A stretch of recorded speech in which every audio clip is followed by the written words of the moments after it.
All right, welcome back, everyone. Just real quick, I saw some of you jumped in. The chat seemed like it was off. Just refresh it. It should be back on. So just double check. Good to see you all here again. We have some big stories for tonight.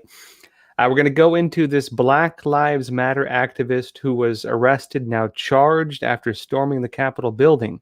He was one of the individuals who was on the front lines of this whole thing, including in the area where Ashley Babbitt was shot. In fact, if you watch the video analysis that I did with Misako Ganaha, one of the interviews I did, you can see that we go into this. We mentioned some of the different types of apparent coordination we're seeing there. This individual is one of the people right there. Also, we're going to be talking about Obamagate, or Russiagate, sorry, I want to call it Russiagate, Obamagate. Trump has declassified, according to John Solomon, about a foot thick of papers on that, including documents about, well, revealing lies that were told to us, including information from Christopher Steele, the British spy, who was recruited again through this company hired by the DNC and the Clinton campaign, detailing why he did it. So we'll be explaining that. Also, a bunch of other stories tonight. Quite a bit going on. As always, folks, if you have questions, leave them in the comments. I'll try to get to them. All right, let's go to the first story. So this is, again, Epoch Times. First one. Black Lives Matter activist who stormed Capitol on January 6th charged. And it says here, the Black Lives activist who was seen storming the U.S. Capitol on January 6th was charged, the Department of Justice said today.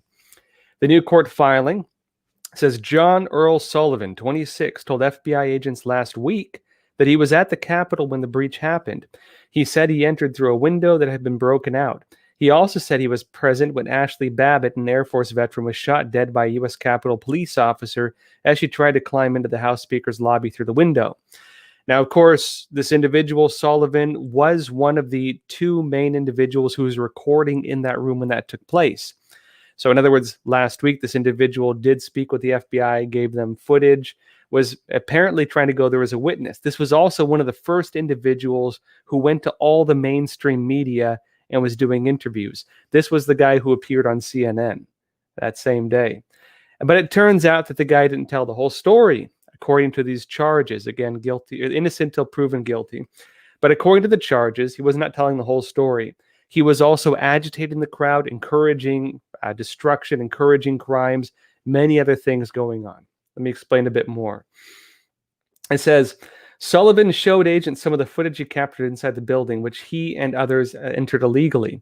Videos showed Sullivan and others breaking through a barricade.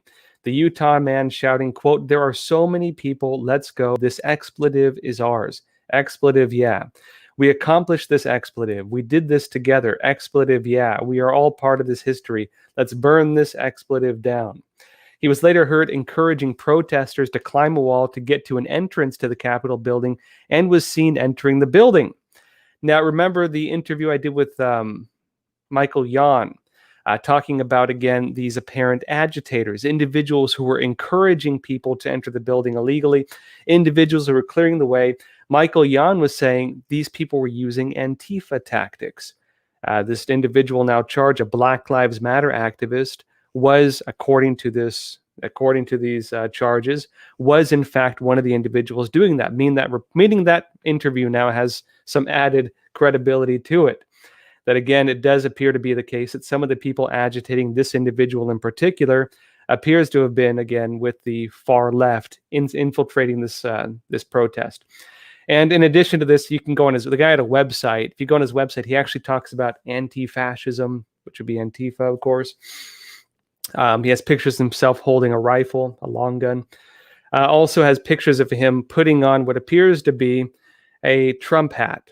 And again, so he's changing uniforms. As, again, we discussed, you might remember the interview I did with Michael Yon again, talked about how the Antifa handbook, it tells them in their own directives to dress up as the enemy. False flag operations, carry the flag of your enemy, right? It does appear this individual was doing that. Now, let me go deeper into this. Now, during one conversation with others while inside, Sullivan said, "We got to get this expletive burned," possibly encouraging people to commit arson, we can assume, based on that statement. At other times, he said, among other things, quote, It's our house expletive. We are getting this expletive. Sullivan told U.S. Capitol police officers to stand down so they wouldn't get hurt, according to the court filing. He joined the crowd trying to open doors to another part of the Capitol, telling people, quote, "Hey guys, I have a knife," and asking him to let him get to the front. In other words, he was encouraging the protesters forward and also telling the police officers to stand down. He did not make it to the doors. He later tried to get the officers guarding the speaker's lobby to go home, telling them, "Bro, I've seen people out there get hurt." So he was telling these police officers guarding the door to the speaker's lobby to go home. And after those officers left, as you can see in the video, and he was standing right to the side of them, after they left, this other individual, apparently communicating with another individual, takes his helmet, smashes the windows. Ashley Babbitt climbs through and gets shot. And so one of the main agitators in this does appear to be this Black Lives Matter activist. Let's go further into this. And yeah, good to see y'all here. Really, folks, yeah, thanks for the support too. Andy Denial, you said, so what happens if they impeach on false information? I'm not sure there's a precedent at all for that. They're rushing through to impeach Trump. The House has now impeached him, goes to the Senate now. They did it without really presenting evidence, very quick, rushed, so on. I'll get to more questions in a bit. But yes, it does now appear to be the case that they have impeached Trump really on what seem to be false charges. Again, we'll see. We'll go deeper into this. Let me explain some of those other ones. Now, a bit more on this. After all this took place, Sullivan spoke to a slew of media outlets after the breach, including CNN and ABC. He actually told the Epoch Times that he took steps to blend in with the crowd so he didn't, quote, get beat up. He said he's known in the activist community as being a member of the far-left anarcho-communist group Antifa. So he admitted as well to being Antifa in addition to Black Lives Matter. He denied being a member of the network, however, right?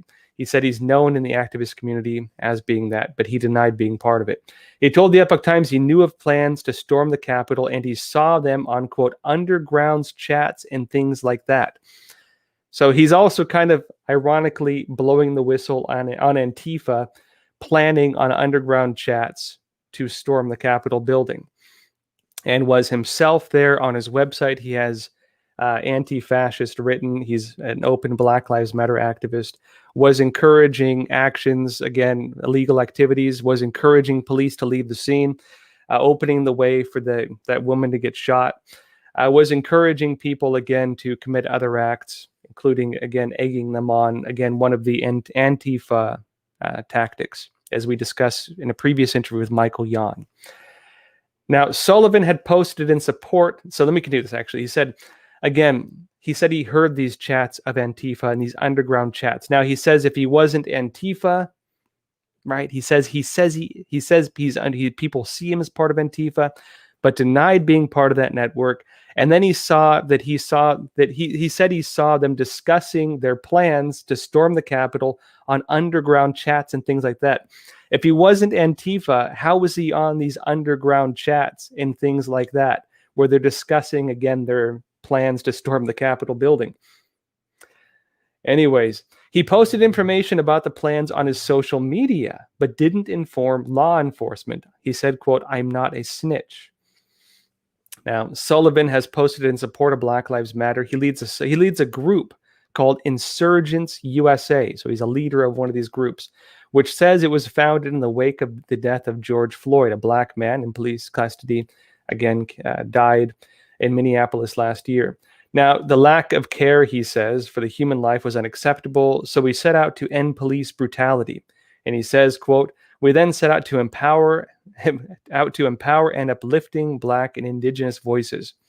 Now, Sullivan is being charged with rioting and criminal mischief in Provo, Utah, based on his activities around a protest last year in which a person was shot and injured. So this isn't his first rodeo, so to speak.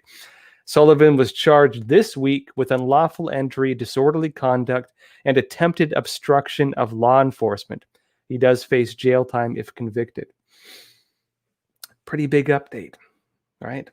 Especially, again, because they just...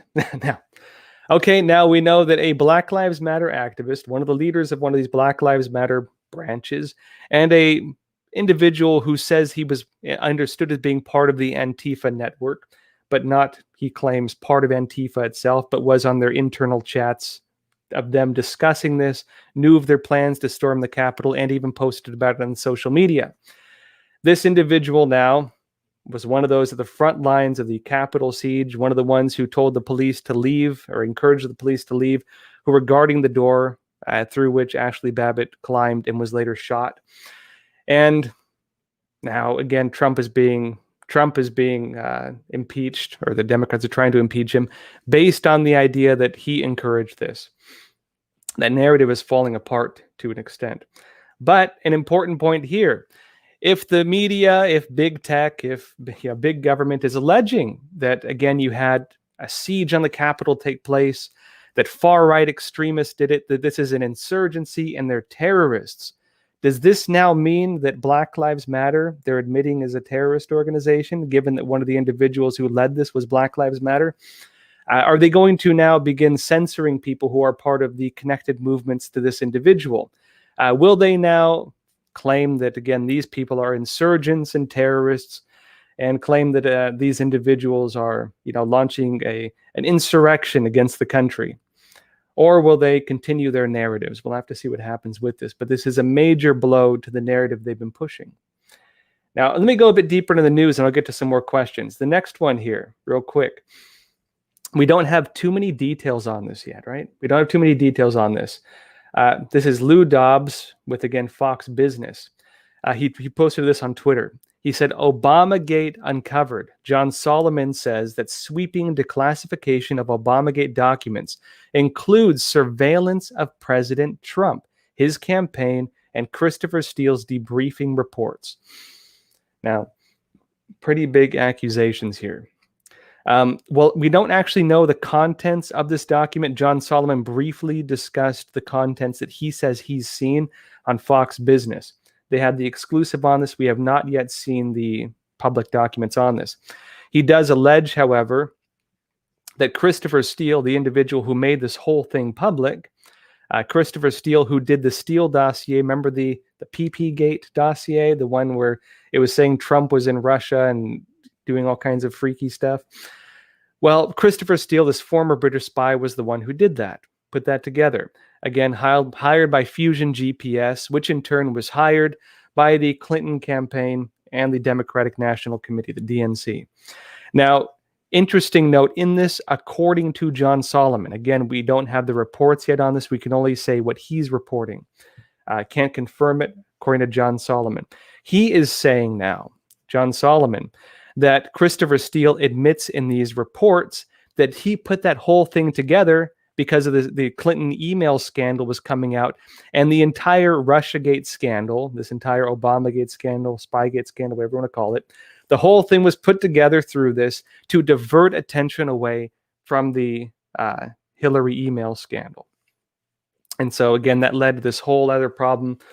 4 years of chaos in the United States, 4 years of people believing Trump was a Russian agent, 4 years of media disinformation allowed to be posted openly on Twitter and Facebook and every other social media platform without censorship, without criticism, and becoming really an accepted truth among many people on the left, because a lot of them were lied to by the media on this. Now, they accuse everybody else of spreading disinformation. Will they now apologize for spreading disinformation that divided the country, that caused riots, that caused protests, that undermined the seat of the presidency, the executive branch of our government, for 4 years? Was that, again, the undermining of an entire presidential administration on the backs of false reporting? Will that again come out? We'll have to see what comes out with this once the documents are fully published. Now, we'll see what happens with that, right? Now, does this mean also that Facebook will put this is disputed? These are disputed facts alerts on every single Trump Russia story that's ever been published by New York Times and AP and all these other media sites? We'll have to see. Certainly would be interesting, right? All right, let me go over a few questions and I'll go deeper into the stories. This is from Freedom, Love, and Fool. You said, release the Kraken, trust the plan, keep the faith. Nothing can stop what is coming. Declassify everything, we will win. This is the same unfulfillment I had Same unfulfillment I had after I finished watching the series Lost. Yeah. Well, we'll have to see what happens. Trump, okay, on the surface right now, Trump does seem to be basically clearing the way for a peaceful transition to the Biden administration. He does seem to be clearing the way for that. We'll have to see what happens. His declassification of these documents may be just a start of this. Again, Trump was being encouraged. I think Giuliani was saying to classify everything. We'll have to see what happens with it. Will this change the discussion? Will the release of these documents change the discussion? Will the fact that this Black Lives Matter activist with some ties to Antifa, it appears, being one of the ones leading the way on the Capitol siege and going to the media afterwards to spread information, spread his take on information, I should say. Will this change the trajectory as things currently are? We'll have to see. These are two major things. And again, even the Black Lives Matter activist really damages the entire narrative that was being pushed, not to mention the timing of the incidents.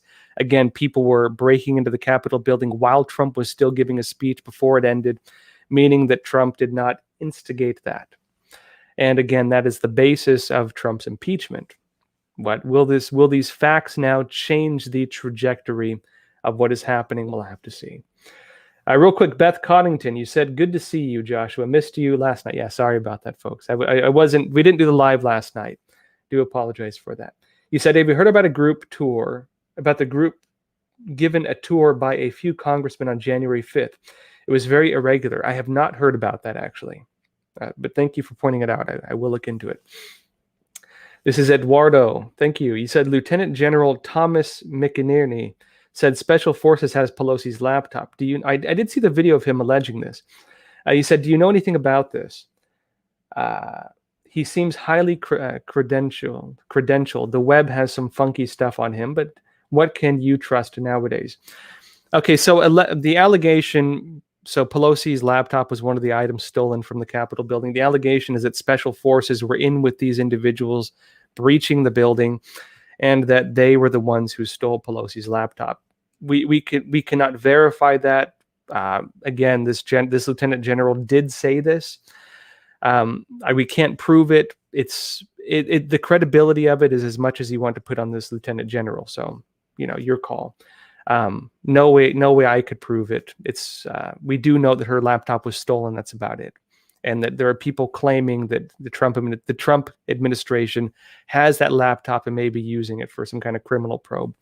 And they're alleging that this is why Pelosi is acting like she is right now, trying to get Trump impeached so viciously, really making it a big priority. Now, again, can't prove it. That's just the rumor right now. All right, let's go a bit deeper into some of the stories. Next up, we have Trump calls on Americans to promote peace amid reports of planned demonstrations. No violence, no law breaking, and no vandalism of any kind. That's what he's saying. Now, again, you've had these weird calls for armed protests in all 50 states going around. Nobody knows where they're coming from. Nobody knows which organizations are behind it. The CNN was the first media to report on this, saying that they saw this in some kind of internal FBI alert, which was not public. So technically, CNN is the first public voice on this. And then you had some weird posters going around promoting it. One of those was traced back to a, leftist-ish, progressive-ish page on Reddit, if you do reverse image search. The other one was this weird one, this poster going around that looked like it was like a communist propaganda poster. It had the same font. It was the colors of the Chinese Communist Party flag. It even had little stars in the corner like the Chinese flag. It was bizarre. Not a normal Trump supporter flag or poster. And a lot of people are saying the whole thing's a setup, the whole thing's a trap. Do not go out and do not join the weird rumored armed protest.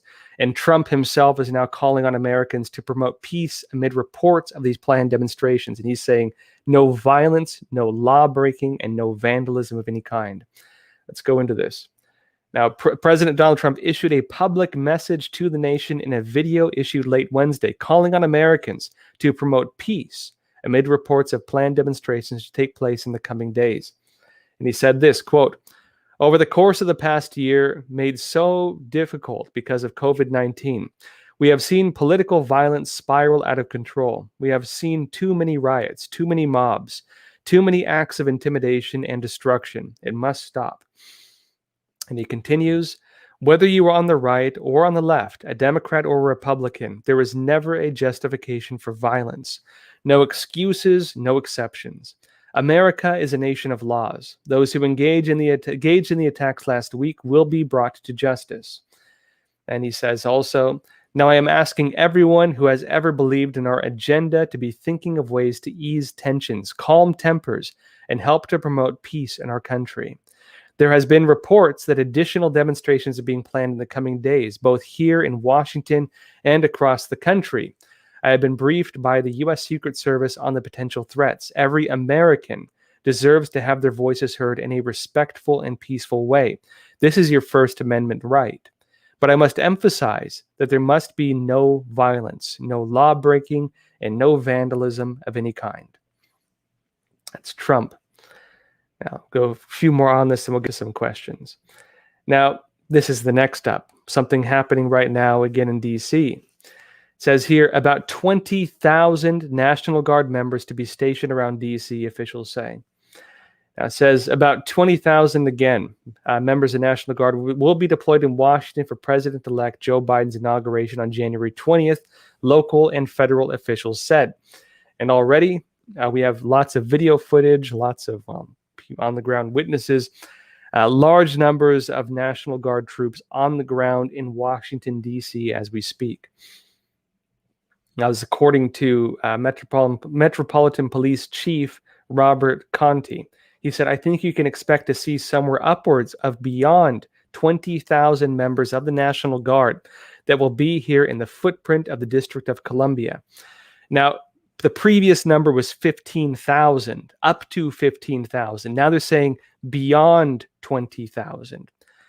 So it's getting bigger for some weird reason. Again, remember that last time we did the broadcast, the day before yesterday, Trump had issued this emergency declaration for Washington, D.C., which allows him to deploy the National Guard to Washington, D.C. And it seemed, and again, these aren't just troops posted on the streets. These are also troops engaging in logistics, engaging with other operations. You're also going to have FEMA there doing relief operations. I don't know, maybe leave food or medical care, who knows. And also you're going to have a Department of Homeland Security active as well.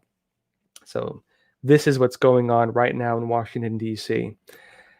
Real quick, let's see here. This is Jeremy Sherrill. You said Newton's law is in effect. Yeah, we mentioned that in the last episode. Wherever, where there's an action, there's an opposite and equal reaction, essentially. You said, I'm thinking you don't need much tea or coffee with news like this starting to finally come out.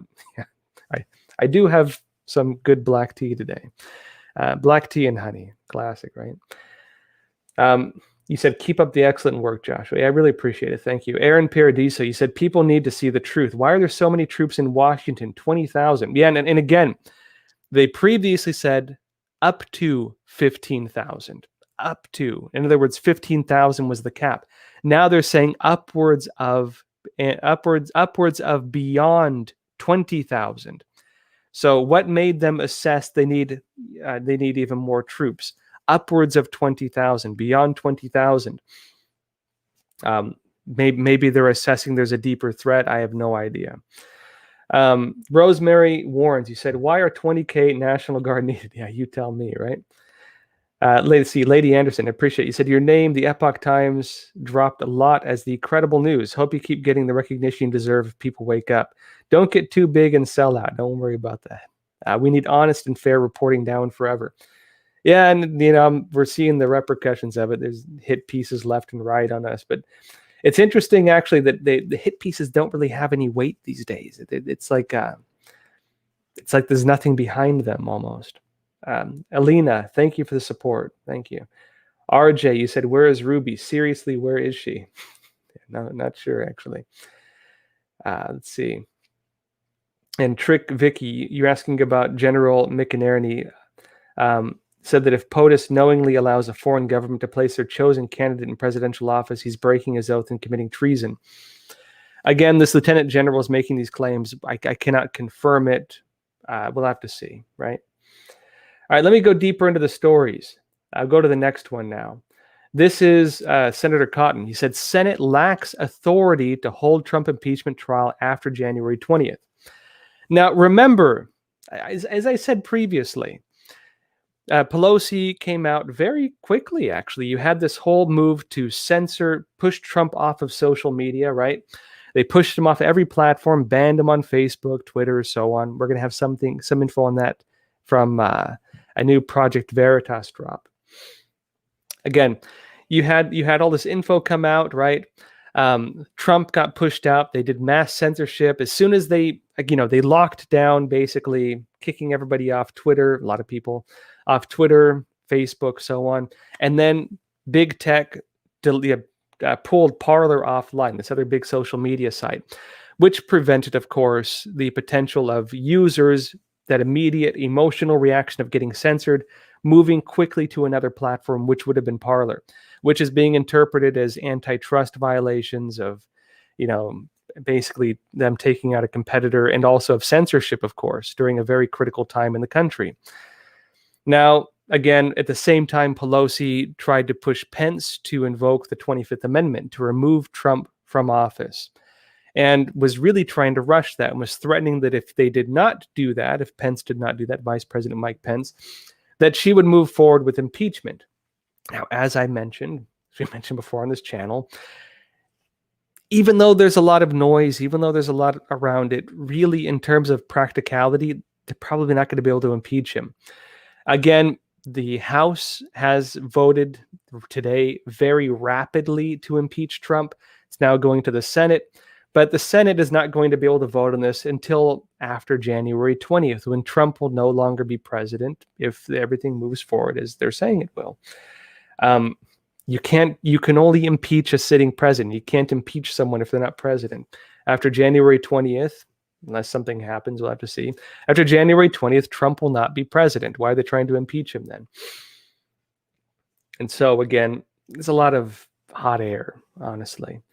But let's go into this a bit. Senator Tom Cotton, he said on January 13th that the Senate lacks constitutional authority to conduct impeachment proceedings against President Donald Trump once he leaves office. And he said this in a statement, quote, "The Senate lacks constitutional authority to conduct impeachment proceedings against a former president. The founders designated the impeachment process as a way to remove office holders from public office, not an inquest against private citizens." Now, he says he'll oppose another Senate impeachment trial after Democrats in the House of Representatives, joined by 10 Republicans, voted this week to impeach President Donald Trump for a second time in a 232 to 197 vote. The single article of impeachment alleges that the president incited an insurrection that resulted in the breach of the U.S. Capitol on January 6th. Facts emerging now suggest that that was probably not the case, but that was the grounds for them voting on impeachment. Now, let's go a bit deeper into what's happening. This is from Senator Graham, another Epoch Times story. He said, rushing to impeach Trump lacks due process, will further divide the country. And they did rush it. And ironically, as they voted on it, this individual Black Lives Matter activist, being one of the people at the front lines of the Capitol breach, does seem to be breaking the narrative a little bit here. We'll have to see.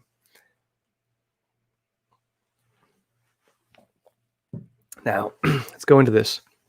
It says, Senator Lindsey Graham said in a statement on Wednesday that the process of impeaching President Donald Trump a week before he leaves office lacks due process and will further divide the nation. He said, quote, "The process being used in the House to impeach President Trump and it is an affront to any concept of due process and will further divide the country." And he said, "The House impeachment process seeks to legitimize a snap impeachment totally void of due process. No hearings, no witnesses. It is a rushed process that, over time, will become a threat to future presidents." Again, they did this without having hearings. They did this without having witnesses. They did this while pretty much not bringing forward evidence. and actually flying in the face of evidence saying otherwise, which we've been discussing on this show. So we'll see what happens with it.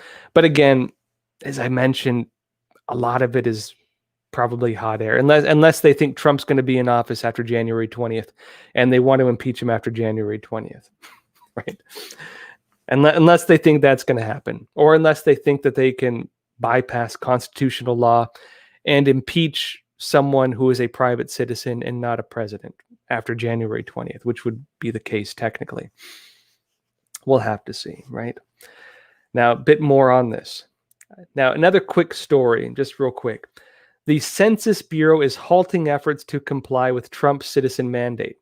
It says here, the Census Bureau workers were ordered this week to stop complying with President Donald Trump's order to collect data on the immigration status of people living in the United States, the Bureau's director said.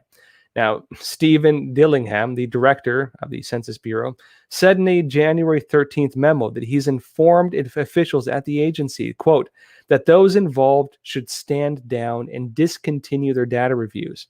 Now, Dillingham, a Trump nominee, was writing to Peggy Gustafson, the Inspector General for the Department of Commerce. She told Dillingham on January 12th that several whistleblowers at the Census Bureau informed her of a directive that the production of a report that includes data on legal and illegal immigrants was the number one priority for the director. The whistleblower says Dillingham set January 15th deadline for the report. Now, this report relates to Trump's 2019 executive order directing all executive agencies to share data concerning immigration with the Department of Commerce. Trump issued the order after being blocked from adding a question about citizenship to the census. And this is what then Attorney General William Barr said during that time. He said, quote, today's executive order will finally give us an accurate understanding of how many citizens and non-citizens live in our country. Now, Dillingham said the Bureau has since then been working on collecting and processing data on citizenship and allegedly now been told to not release this. Now, had this gone through, we would be seeing this report probably tomorrow. And it does seem to be the case now that they've decided that the American people do not deserve to know how many legal and illegal immigrants we have in our country. And the numbers on this fluctuate pretty wildly depending on who you ask. The normal number people accept is about 11 million illegal immigrants or illegal aliens. We're going to call them the legal word for that, or up to maybe 33 million. The numbers are not known. The challenge Trump has been having with this when it comes to the Census Bureau is that the Census Bureau, again, does this, door-to-door census of all Americans that determines racial makeup of the country, some basic data on who Americans are essentially. And the number of people within different states determines many things, including, for example, some federal benefits, including, for example, how many House seats they get. And one of the big concerns was that, if it turns out again that the, say, number of illegal immigrants in California and New York are much higher than, were believed before, and if these numbers are not included in the population, that they're going to lose House seats. And the concern, again, is that maybe that's going to flip more towards Republicans if that does happen. It's unclear whether this is the reason it's being blocked right now, or who knows what other reason. It's also unclear who was blocking this from happening, given that that was required in an executive order from the President of the United States. We'll have to see, right? Now, I'll go over one more story here, then I'll go into some more questions, then we'll jump more into the news. Now, check out this YouTube video. This is from Project Veritas, just came out tonight. And it's a Twitter insider, allegedly. Actually, let's see if we can play it. I wonder if we can play it.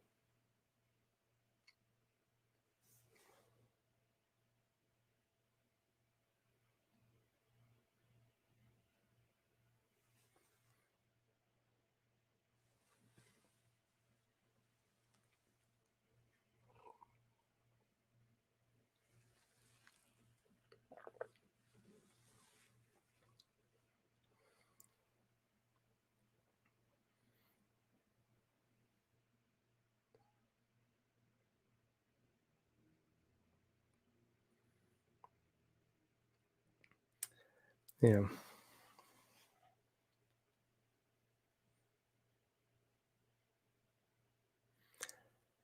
That was no sound. Sorry about that, folks. All right. We're new to this system, so give us a little bit. Basically, what's happening is there's this video of Jack Dorsey, the head of Twitter, and he's basically giving this statement to employees within the company.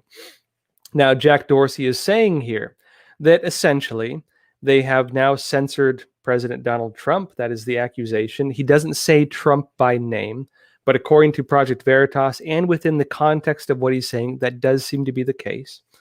They're alleging, again, he doesn't say Trump directly, but based on the context, again, that does seem to be the case. They're talking about Trump. They're saying this is just the beginning. And this is in contradiction to some other statements that Dorsey's been making. Now, let me show you real quick. Now, let's jump to this next part. Now, this is, again, Epoch Times. It says, Twitter CEO Jack Dorsey. This is what he was saying publicly. So that video from Project Veritas was behind the scenes. This is now what he's saying publicly. He says, banning Trump set a dangerous precedent and furthered division. It says here, Twitter's CEO Jack Dorsey said on January 13th, yesterday, that the company's decision to remove President Donald Trump was divisive and set a dangerous precedent. And he said this on Twitter, quote, having to take these actions fragment, again, error here, the public conversation. They divide us. They limit the potential for clarification, redemption, and learning, and sets a precedent I feel is dangerous. The power an individual or corporation has over part of the global public conversation. In other words, publicly, he's saying that this is dangerous. It damages the power of an individual, or, it damages essentially free speech, public harmony, and demonstrates the power of a corporation over public conversation.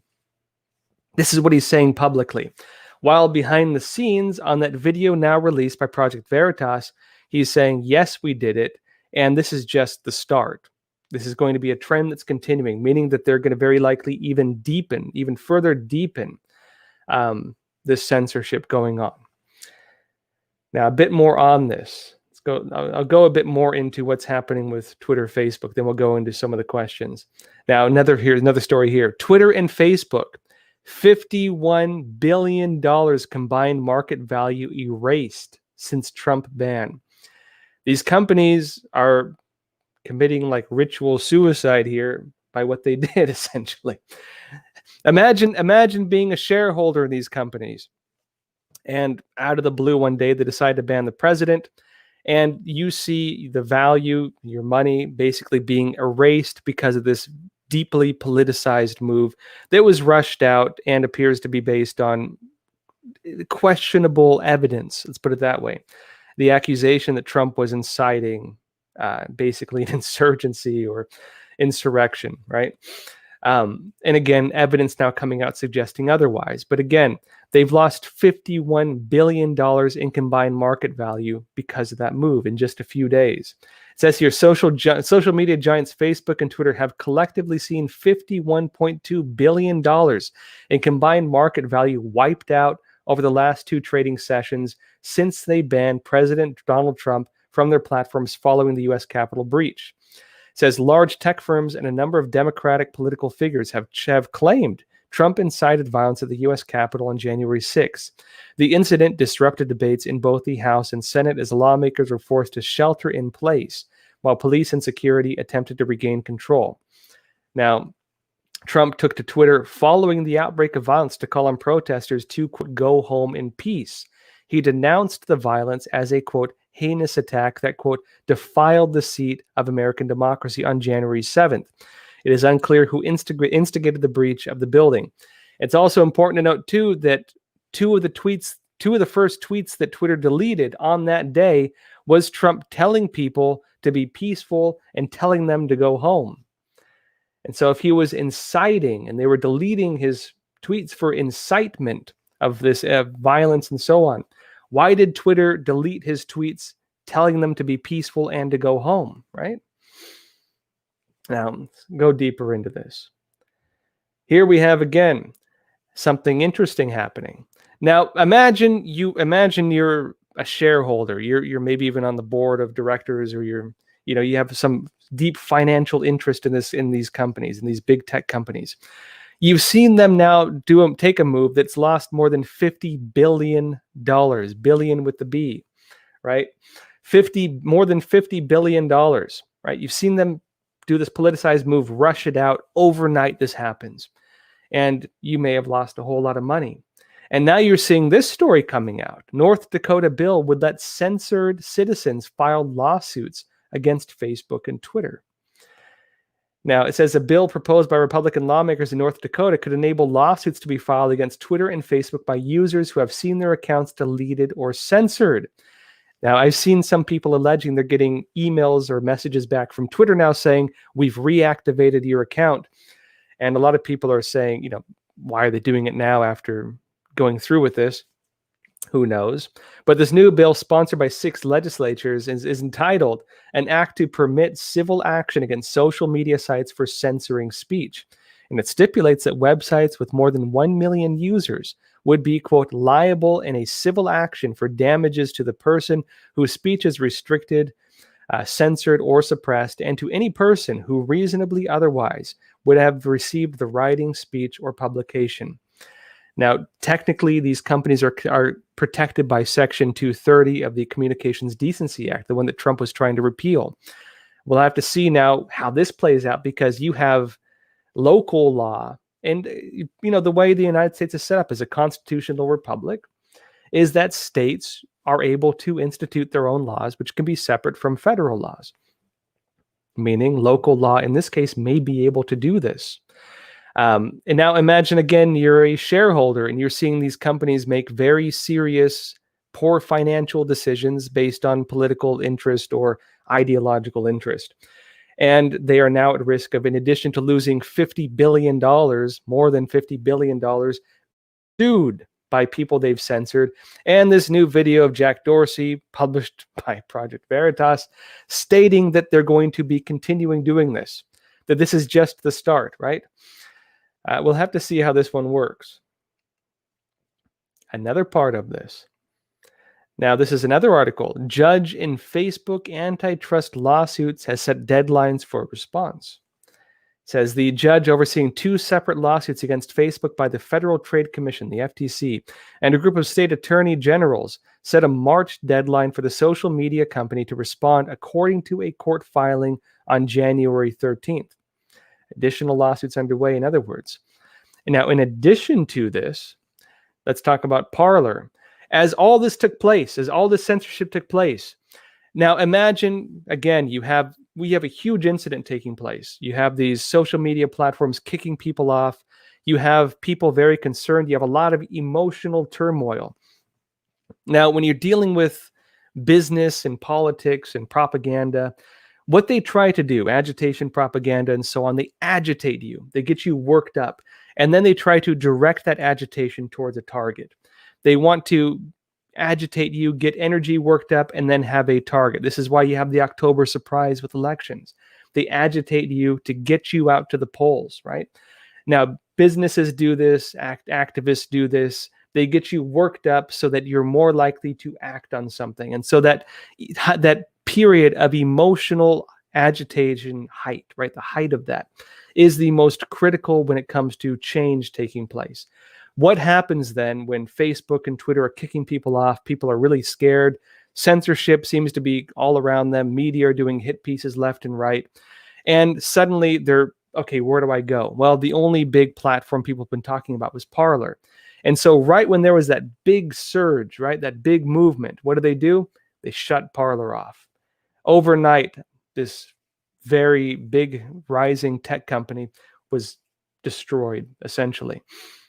Now, they're trying to get back on, but we'll have to see what happens with that. Now, in response to that, Parler is filing lawsuits, right? Parler now is filing a response in lawsuits against Amazon, saying that Amazon services, right, this Amazon Web Service, is only concerned with silencing Trump. This is because they came out and said, no, this is because of censorship and so on. It says Parler filed a response to Amazon Web Services on Wednesday in its lawsuit against the Seattle-based retail giant, arguing that a representative with Amazon didn't care about the content moderation but was only concerned with allegedly silencing President Donald Trump. The concern, as this all happened, was that Trump was going to just open an account on Parler. Had Trump opened an account on Parler, not only would a lot of conservatives have likely gone there, probably a lot of Democrats too, because that's where the discussion is taking place now.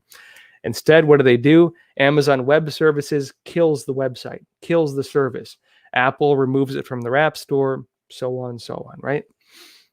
Now, it came after Amazon Web Services said in court that the company displayed an unwillingness and inability to remove violent content after the firm suspended Parler from its web hosting services on Monday morning. And of course, I recently, you can watch it on the channel, had an interview with the CEO of Parler. And he says, yes, people were making some inappropriate comments on Parler. We have 20 million users. It's difficult to immediately, moderate every single comment coming out. And again, remember, that's what Section 230 is about, that they're a platform, not a publisher, right? In other words, they're a platform for free speech, and they don't have the capability to moderate every single comment, as opposed to a publisher, which can basically choose what is shown. That is the nature of their protections under Section 230. But because they weren't able to moderate every single comment, as again is the basis of Section 230 protections, they were censored not by the government, but by big business, by big corporations, essentially killing a competitor in some cases. Now, with this, again, we interviewed the CEO of Parler. He actually said that, yes, they did have some comments on there like this. That, he doesn't deny it. But at the same time, if you went on Facebook and Twitter, and actually most of the organizing for the protests was being done on Facebook, the same type of discussions were being held there. And so why was Parler singled out, and not only singled out and given a warning, but singled out and having its entire services killed almost instantly? It's a bit different, right? Now, let's see. I'll go to a few questions now. Let's say this is from Jennifer Ray. You said, why hasn't Harris stepped down from the Senate yet? Actually, that's a very big question. Kamala Harris, the vice president-elect, next to Joe Biden, is still a Senate member. She has not yet stepped down from being a member of the Senate. Now, if you look back 2008, Barack Obama, he was also a senator.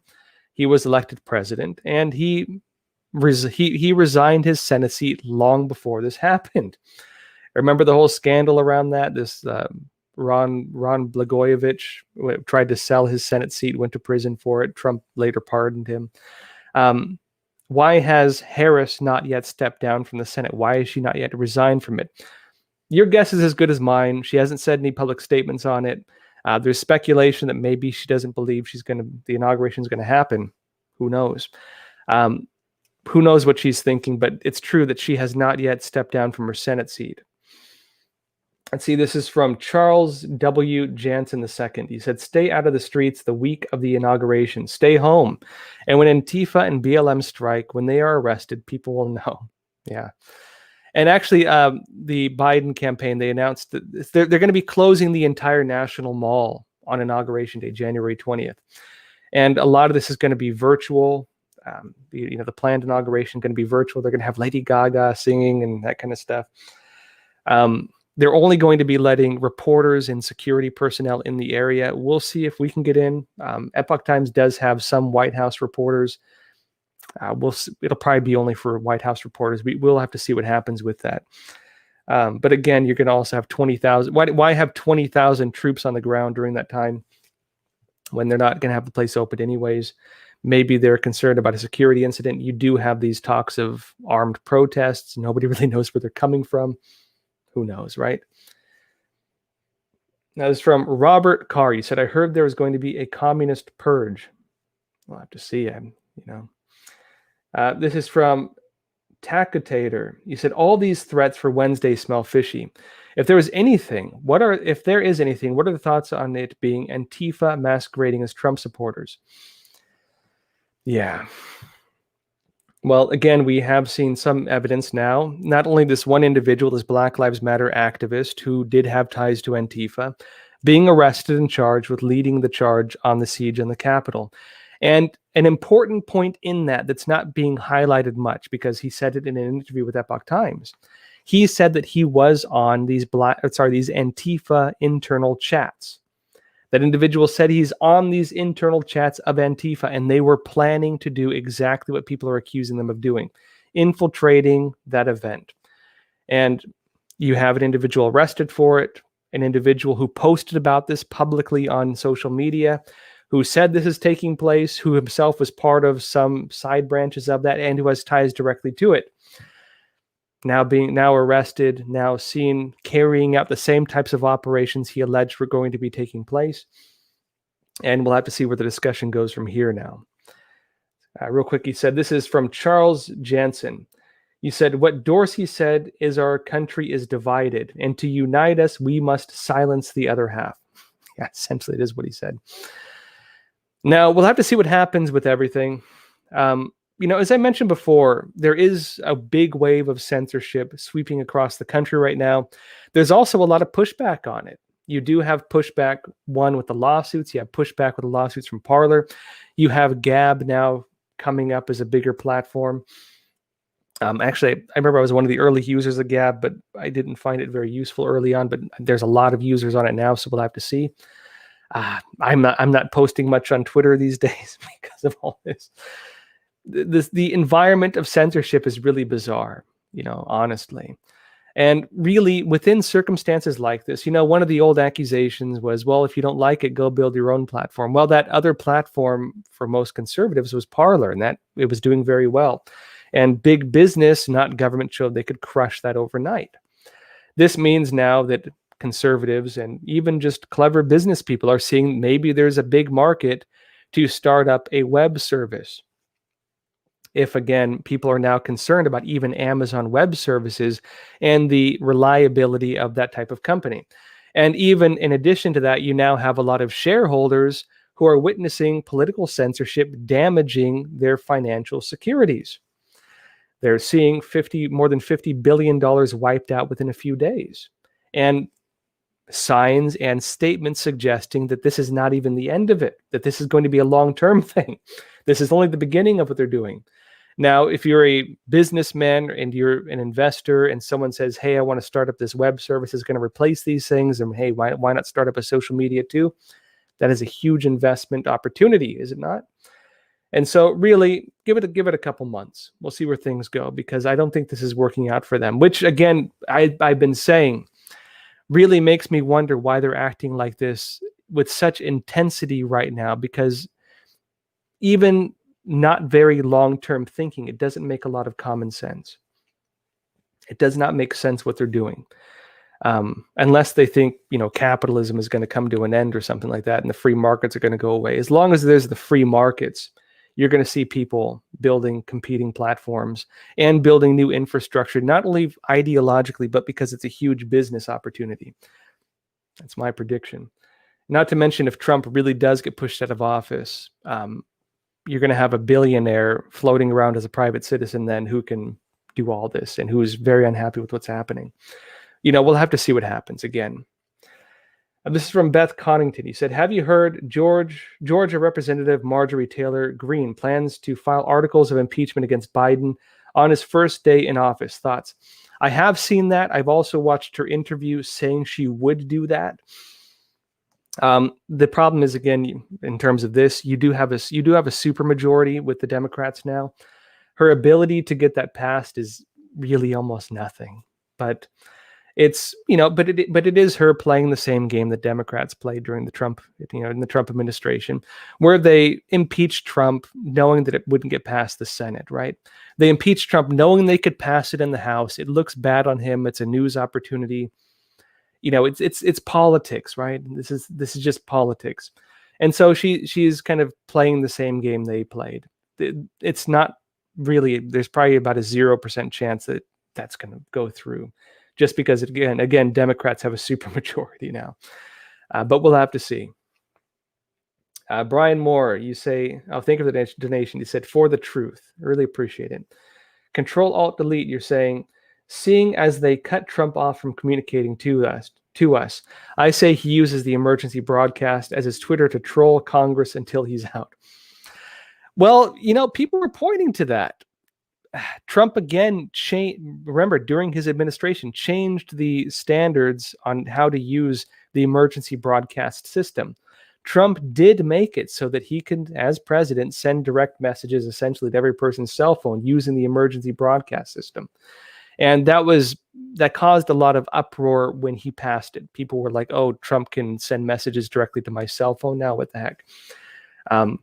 And that was, again, during a time where he was concerned about being deplatformed by Twitter, because Twitter, as he stated before, was his way of communicating directly with the American people and bypassing the mainstream media. Trump loses that platform, and one of the first things that happens after that is the emergency broadcast system sends out this internal alert reminding its providers, right, service providers, that they have to abide by, they have to publish messages, even if they don't like them, essentially. And that raised all the questions. Oh, well, what kind of messages would they not like, and what kind of messages would these service providers not want to publish?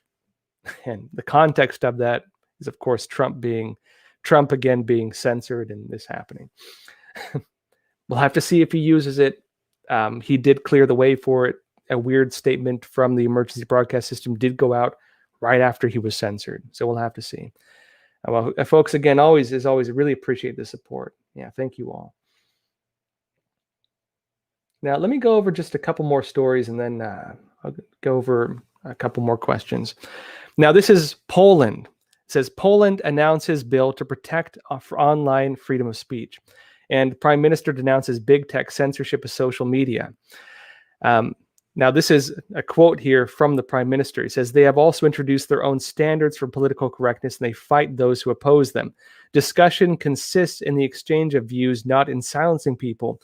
We do not have to agree with what our opponents write, but we cannot forbid anyone from expressing views that do not contravene the law. Now, again, they're announcing introduction to laws to protect freedom of speech on the internet while denouncing big tech for stifling free speech on social media platforms. We'll have to see how this rolls out. Again, you had the French Prime Minister, you had the Australia, you had the Angela Merkel in Germany, and even the Mexican president, all criticizing big tech for doing this. And these are, Germany and France, they are not conservative by any means. They're arguably as left, or I'd say probably further left than even the Democratic Party in the United States. And so them not supporting this type of censorship, where big business, right? Not government regulation or laws and so on, but big business being able to shut down the president of the United States essentially overnight. Even the Ugandan president, right, was against this. Them seeing that they could do that sent shockwaves through these countries. And they're now, Poland as well, talking about putting laws into place to make sure that doesn't happen there. And really what happens in Europe, because we have a shared internet, we don't have nation-centric intranets like China has. We don't have intranets, we have an internet, meaning that if Poland makes a new social media platform or Germany makes a new social media platform, very likely people in the United States can use it as well. And them taking this stronger stance against big corporate tyranny, as it is being played out in the United States, is actually a pretty big deal in this regard. And but again, these countries as well for a long time now have been very unhappy with the fact that that America, as they say it, has what they would call a monopoly on high tech. And so for them, technically as well, you could say this is an opportunity for them to dismantle or unseat these big tech companies that they view as basically giving America a monopoly on online communications. They would be interested in doing this. And it does appear to be the case that at the very least they are speaking out against it. Now let's see, I'll go over a few questions and we'll call it a night because it's getting a bit late. Let's see.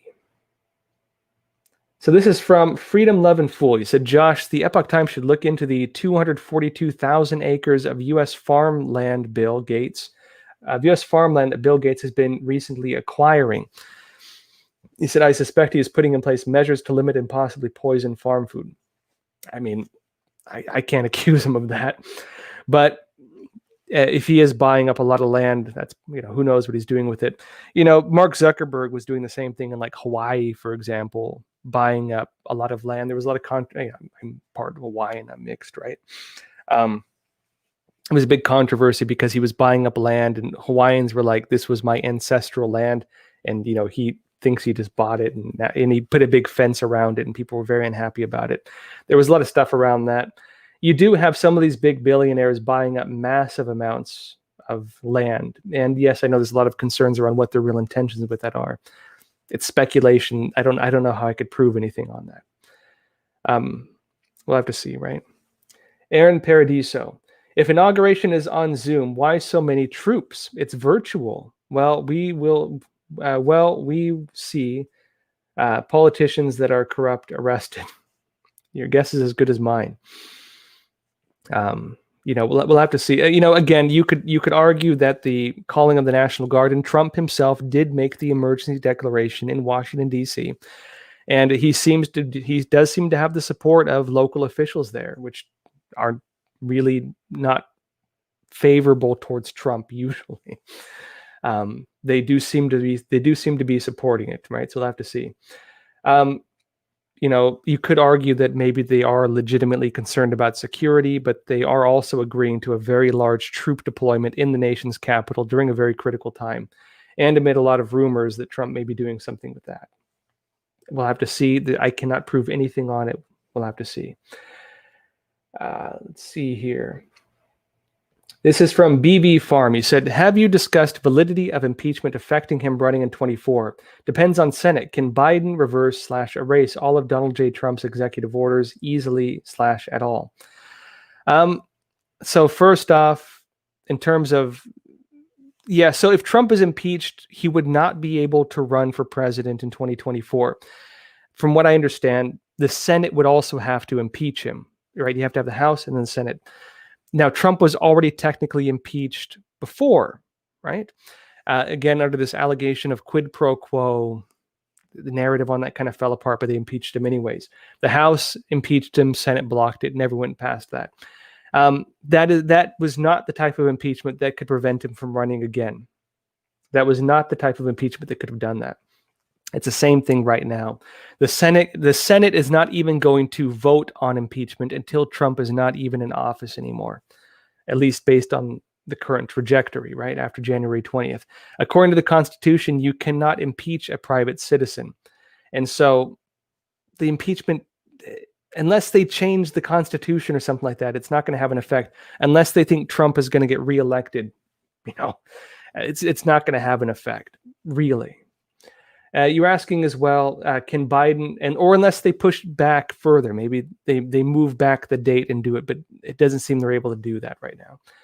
And you asked as well, can Biden reverse/erase all of Trump's executive orders? Yes, he could. And actually, it does seem to be the case that Biden will, as a matter of policy, be reversing Trump's orders. Actually, there's a lot going on with China right now. And actually, I want to do more on this channel with what's happening with China because there's a lot going on. And that's one of my areas of expertise, actually. It actually will be very interesting to see, and actually the Trump administration is doing a lot with China. It will be very interesting to see how Biden approaches this because, I was kind of, sometimes I read news and I kind of sit and drink, coffee and just think about it. It will be interesting to see how Biden approaches unraveling Trump's executive orders and policies. Because some of these, for example, Trump making closer ties with Taiwan. Some of these, like Trump's negotiation of peace with a lot of these Middle Eastern countries. Some of the impacts, or a lot of the impacts of Trump's policies have actually been pretty good. And so if Biden just goes and reverses them, it will not look good for Biden. And how will he go about that without getting, backlash or having for not just in the United States but internationally? For example, with Taiwan is one example. It's going to be very interesting to watch again if and when he does that. And at the same time, maybe another approach will be that he replaces Trump's executive orders with his own, that he overrides them with new laws. That's also a possibility. Maybe he'll come in day one and just sign it, say we need to restart. And remember, like the Russia New START treaty, for example, where they pretty much just did a whole policy reset on Russia. Maybe he'll do some kind of reset with policy like that, where he just doesn't approach them one by one and takes it all at once. There's a lot of possibilities, but it does seem to be the case that he is interested in basically undoing Trump's policies. All right, let's do 2 more questions and then call it a night because it's getting a bit late. This is from Ben H. Did you see the new amendment to Executive Order 13959, which prohibits people from investing in companies tied to the CCP? I did see that. And also, specifically, they're going after any Chinese companies deepening, in fact, going after Chinese companies that have ties to the Chinese military, which, based on the structure of their government as it relates to the military, is just about every publicly listed company in some way is going to have ties to the PLA, the People's Liberation Army. Trump just wrecked the Chinese economy on the global stage. Now, Biden, we'll have to see if he undoes that, but we'll have to see, right? Now, this is from Earthwork. Why hasn't Nancy Pelosi shown up for work? I saw people alleging that, and I was like, did she really not show up for work? Because she's been making some statements to the media and so on. But it is true that if you look at the notes on the impeachment, she did not seem to be present. She had someone else standing in her place, at least based on the notes that I saw. It does seem to be very strange. I don't know. I don't know what's going on with her right now. All right, last question. We'll call it a night. This is from BV Farm. You said Chinese bought farm 180,000 plus acres in West Texas for wind farm hooked to our electric grid. Cruz and Rhino Corn submitted concerns and it falls on deaf ears. Do you know more? Well, there are many ways to exert influence over nations. One of them is control of energy. Remember, for example, that was one of the big concerns with Uranium One and the whole thing with Russia, was that the allegations at the time was that Russia was trying to use control of natural gas to control Europe. That it was a way to influence, right, to have control over countries. That was what Russia was doing with Europe with the control of natural gas. That was one of the big concerns when China was doing a big push to build nuclear power plants. Remember, for example, in the United Kingdom. And during the Obama administration, that was also one of the big things that was laid out when they had the indictments of those Chinese military hackers. They showed, for example, that this Chinese company, through these military hackers, had stolen the intellectual property of a major American, creator, whatever you call it, producer of these big wind farm, power generators. And then not only did they steal the designs for these windmills, these power generators, but they then used those same plans to compete with and outbid the company they stole the plans from in the United States using taxpayer dollars. This goes into the whole thing of Chinese unrestricted warfare, which is basically how would you, if you were to go to war with another country, what would you actually want to get out of it, right? And based on what you would want to get out of it, how can you achieve the same exact goals through non-military means by manipulation, subversion, bribery, theft, you name it, using essentially every single arm of the government, which in China is just about everything: business, foreign investment, education, economic engagement, academic engagement, you name it, political engagement. All of that's military operations for them. How would you use that for a single military goal to basically subvert a country? And so when you're talking about China controlling energy, yes, that would be part of how they would operate with this. All right, folks, it's getting quite late, and so I'll call it a night. Apologize for not being on last night. I will be on tomorrow night unless there's unforeseen circumstances, 10:30 p.m. Eastern time. And again, as well, we're having our interviews, publishing interviews just about every day, so be sure to check those out as well. Again, we're doing the live broadcasts Sunday through Friday, 10:30 p.m. Eastern time, so be sure to tune in. And also, folks, yes, things are a bit shaky right now with, oh, hey, look at this. We're at close to 600,000 subscribers. We had a huge jump in subscribers. And this is incredible, folks, because, you know, with news content on YouTube, they only promote essentially the big networks. And so the only way this channel really gets seen by anybody is if you folks actually spread it for us, basically. And so really the success of this channel is, really thanks to all of you and, your support for us. And so genuinely, thank you. Yeah, thank you all. As always, too, please double check that if you did subscribe before, that you're still subscribed, because we've had many reports of YouTube unsubscribing people, apparently. Also, please check the notification bell, but be aware also that we have people reporting they don't get the notifications. And we don't know if that's censorship or just we just don't know if that's, some weird function they have or something. Who knows? But again, please do subscribe. They're not deleting our videos. It's interesting, even though there's all this censorship. We do have other plans if we do get censored, but for now, we are planning on staying on YouTube. And so please do subscribe here. Please do share this video. It does really help us. And also please like the video as well. It actually does apparently help with the algorithms. All right, folks, as always, really appreciate the support. Good being here with all of you. As always, too, take care of yourselves, stay informed, and stay free. Thank you.